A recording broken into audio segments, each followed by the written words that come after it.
Hello, beloved. I just had a quick little thing to probably take less than 2 minutes. I want to tell you another little blessing that I'm always getting blessed with, like weird stuff.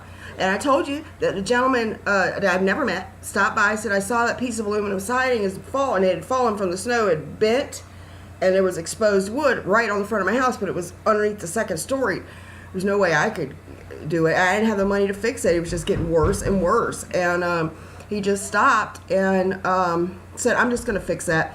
I knew the old owners and I installed their door. So when I was running errands, I came back and it was fixed. And now, I have a guy, if I need something in the house, I know who to call. Of course, I offered to pay him. He said, no, just let me do this.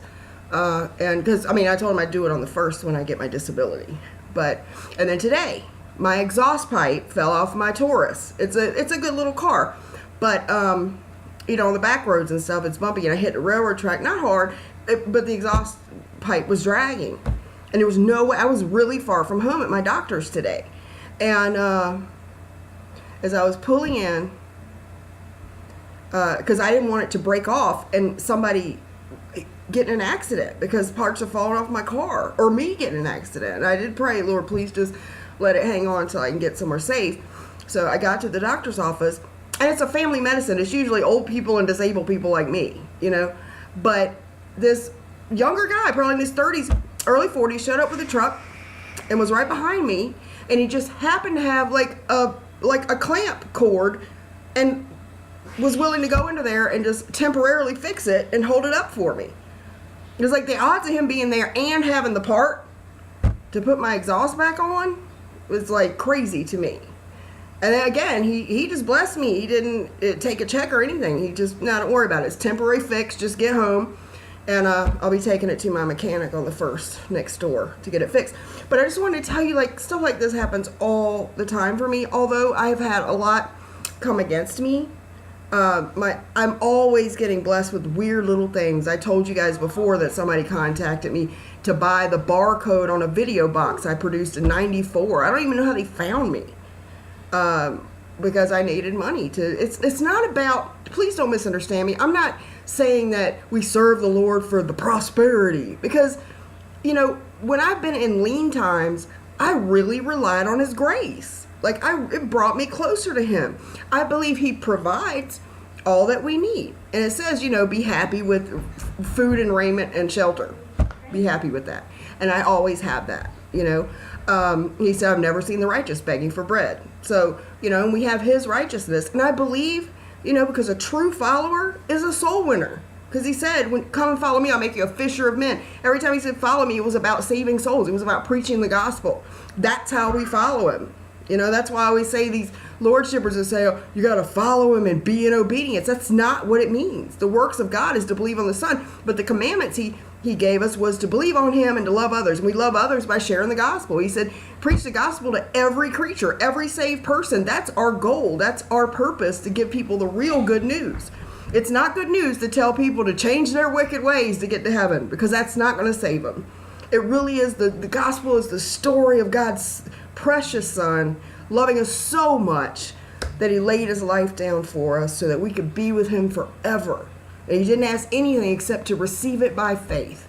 Okay? And that, once that gets in your spirit and you're sealed with the Holy Spirit of promise, and you really know that you're saved and nothing's going to change it and you did nothing to deserve it, then love will swell up in you and you will want to live for Him. I want people free. I said before, we got a new one named Adele, saved, on this channel. It was yesterday or the day before. But she or he, I don't know if it was just a fan of Adele or that's her name, or he's just a fan, I don't know. But he's saved. And I did a video. Let's reach out to him or her and help her, because a lot of opposition comes against us, because the real gospel of grace is so rare. It's really sad that, they do lip service and say it's grace through faith and not of works, but then they preach the works. Stop sinning, keep the law, turn you back to the law. But that was our schoolmaster to bring us to Christ, to show us we fail and we need Him. Because it says not only hearers of the law are justified, but doers of the law. But the problem is nobody does the law, because if you offend in one, you offend in all. And people really miss this. Jesus, I've had a couple people say that Jesus made the standards really higher, so now we got to work harder. No. He lifted the bar so high to show you couldn't do it. When the rich young ruler came to him, he knew he didn't believe that he was the son of God, because he said, why do you call me good? None good but God. Am I God or not? Because only people that are good is God himself. So don't call me good unless you know I'm God. And he believed in work salvation. What shall I do? All of these commandments I've kept in my, really? You think you kept them? Said, really? And then Jesus pointed out that covetousness, and he didn't keep the commandment of put nothing before God. You know, and none of us love God with all our heart, soul, mind. None of us do. We fail in that every day. You know, but we're not saved because we loved him, but because he first loved us, you see? And when the rich young ruler walked away, he still believed in work salvation. Because, I mean, Jesus was pointing out the law couldn't save him. That's all. And people really misunderstand a lot of that. We got to remember that Jesus and John the Baptist were living under the law. Okay? We have to divide this. But anyway, I just want to tell you, I'm blessed all the time with stuff like this. Like, always. Just stuff always happens. And he just takes care of stuff. You know, my point is don't focus on things. He'll take care of it. Keep him first. Preach the gospel. Show love to people. You know, I had one viewer mentions, hi, Payson though. I think that's pretty funny. I'm Payson though.